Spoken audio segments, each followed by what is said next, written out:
Baik, Assalamualaikum warahmatullahi wabarakatuh.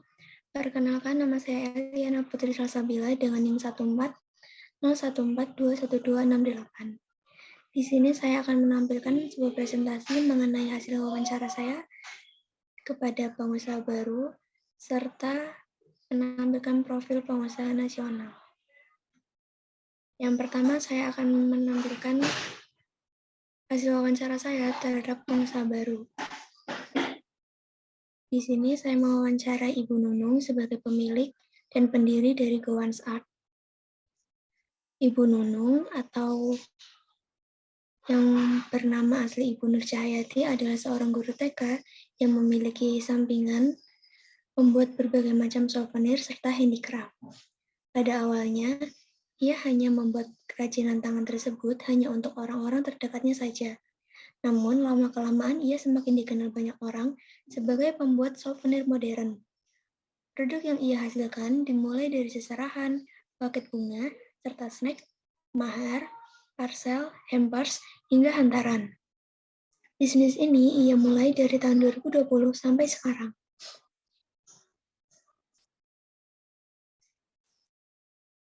Berikut adalah lampiran foto-foto mengenai hasil produk yang ia jalani.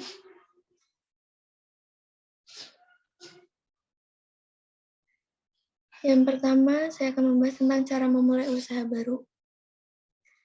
Cara memulai usaha baru menurut Ibu Nunung yaitu yang pertama, kita harus menentukan jenis usaha yang sesuai dengan kemampuan kita dan tentunya sesuai juga dengan kebutuhan pasar beserta target pemasaran yang ingin kita capai.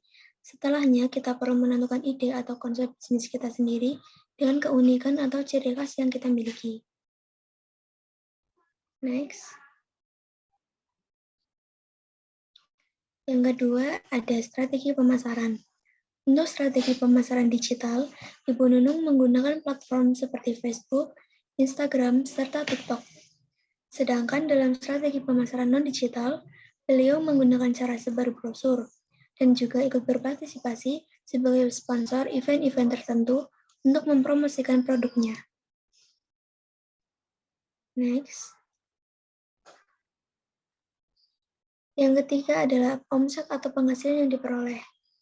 Untuk dalam hitungan bulan, Ibu Nunung biasanya memperoleh omset rata-rata sampai kisaran 500.000 hingga 3 juta per bulannya. Next. Yang keempat yaitu kendala yang dihadapi ketika proses awal memulai usaha. Kendala atau permasalahan yang pernah Ibu Nunung alami selama beliau memulai usaha ini yaitu bermacam-macam. Karena pasti di setiap usaha ada risikonya tersendiri. Contoh yang paling sering beliau temukan ialah dalam permasalahan dengan customer-nya, seperti produk yang kurang sesuai dengan keinginan customer, sampai kerusakan produk pada saat pengiriman. Next. Yang kelima, saran dan tips untuk memulai usaha kreatif bagi mahasiswa. Ibu Nunung memberikan saran yaitu seperti memulai dari diri kita sendiri, niatkan lalu wujudkan. Gali terus potensi diri kita dan tentunya kita harus mencari berbagai referensi untuk menunjang produk kita melalui berbagai media yang terkait. Lalu kita juga harus terus berproses untuk mewujudkan mimpi kita dan tidak perlu takut untuk mencoba.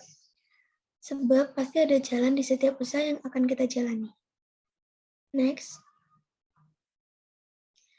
Yang kedua yaitu adalah profil pengusaha nasional yang saya rangkum. Next. Di sini saya menampilkan sebuah pengusaha nasional yaitu Dr. Tirta sebagai pendiri Shoes and Care. Nama lengkap beliau adalah Tirta Mandira Hudi. Tanggal lahir pada tanggal 30 Juli 1991. Nama panggilannya adalah Cipeng atau Tirta. Sedangkan nama panggungnya adalah Dr. Tirta. Pendidikan yang ia jalani yaitu dalam Fakultas Kedokteran pada Universitas Gadjah Mada. Ia berasal dari kota Surakarta dan berusia 30 tahun. Next. Berikut adalah dokumentasi beliau tentang usaha shoes and care-nya. Next. Cara memulai usaha. Sesuai gelar yang tersemat di depan namanya, Tirta Mandirahudi merupakan seorang dokter. Ide usaha ini muncul ketika ia masih berstatus sebagai mahasiswa kedokteran pada Universitas Gadjah Mada.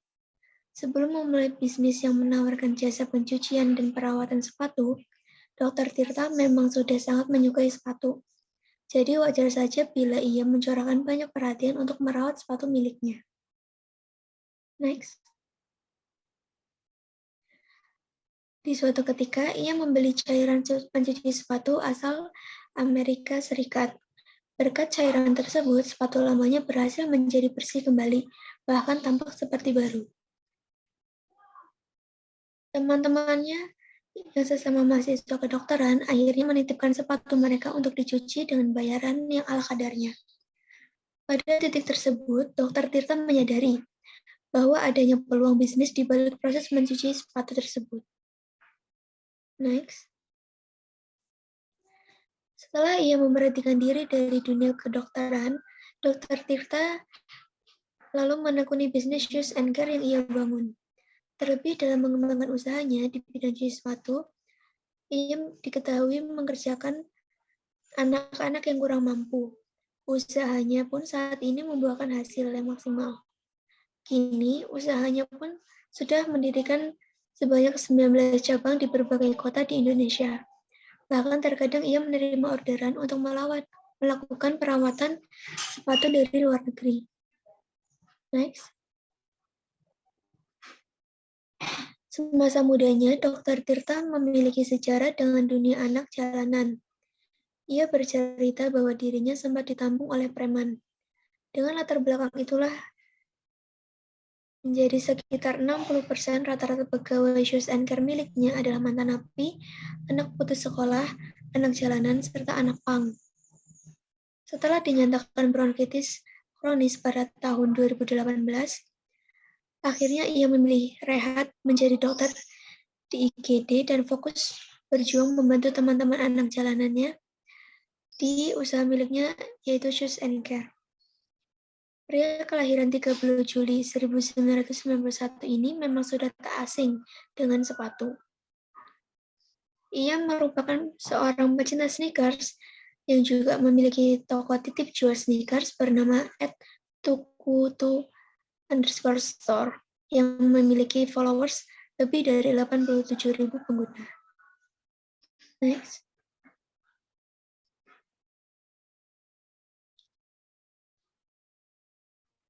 Eksistensi yang dimiliki Dr. Tirta dan usahanya.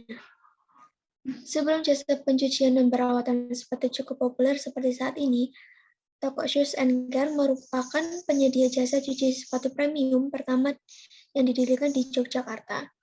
Siapa sangka berawal dari sepetak kamar kos, bisnis ini kini telah memiliki lebih dari 35 workshop yang tersebar di 20 kota di Indonesia. Gerai atau workshop pertama berdiri pada Oktober 2013.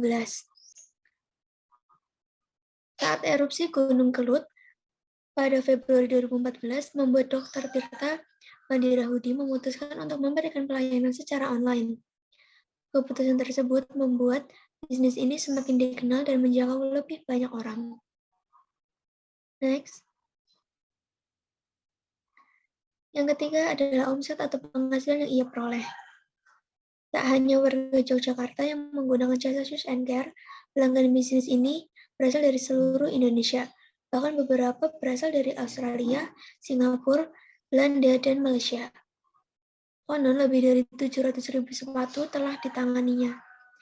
Dengan omset rata-rata mencapai 2-3 miliar per tahunnya. Omset yang ia hasilkan dari bisnis ini memang sungguh menarik. Apalagi semakin hari karakter masyarakat Indonesia semakin menyukai segala hal yang praktis. Next. Berikut adalah daftar pustaka yang saya gunakan